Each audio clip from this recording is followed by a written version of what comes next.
CDPOയുടെ പുതുക്കിയ സിലബസ് നമുക്ക് ആദ്യമായിട്ട് ലഭിക്കുന്നത് 2022-ലാണ്. അപ്പൊ ആ ഒരു സിലബസിൽ ഒരുപാടധികം ഡ്രാസ്റ്റിക് ചേഞ്ചസ് അതിന്റെ മുന്നത്തെ സിലബസിനെ അപേക്ഷിച്ച് വന്നിട്ടുണ്ട്. അത് PSCയുടെ പ്രത്യേക തീരുമാനങ്ങൾ തന്നെയാണ്. ഈ സിലബസ് ലഭ്യമായതിനു ശേഷം 2 തവണ CDPOയുടെ പരീക്ഷ നടന്നിട്ടുണ്ട്. ഒന്ന് 2022-ലും മറ്റൊന്ന് 2023-ലും.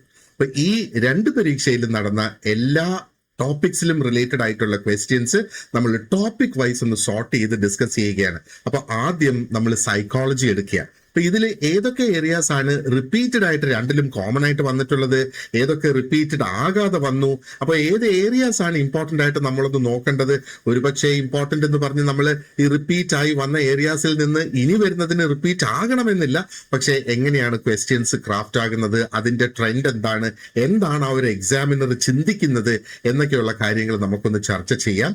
അപ്പോ സൈക്കോളജി മാത്രം നമ്മൾ എടുത്ത് നോക്കുകയാണെന്നുണ്ടെങ്കിൽ അതിൽ research methods, biological psychology, perception, learning, memory, abnormal psychology and social സൈക്കോളജിയിൽ നിന്ന് കോമൺ ആയിട്ടുള്ള ക്വസ്റ്റ്യൻസ് 2 പേപ്പറിലും ഉള്ളതായിട്ട് നമുക്ക് കാണാം. അപ്പൊ ഇതിന്റെ ആ ഒരു കംപ്ലീറ്റ് ഡിസ്കഷന്റെ ആദ്യ ഭാഗം കാണുന്നതിനായിട്ട് അതിന്റെ ലിങ്ക് ഞാൻ കമന്റ് സെക്ഷനിൽ പിൻ ചെയ്ത് വെച്ചിട്ടുണ്ട്.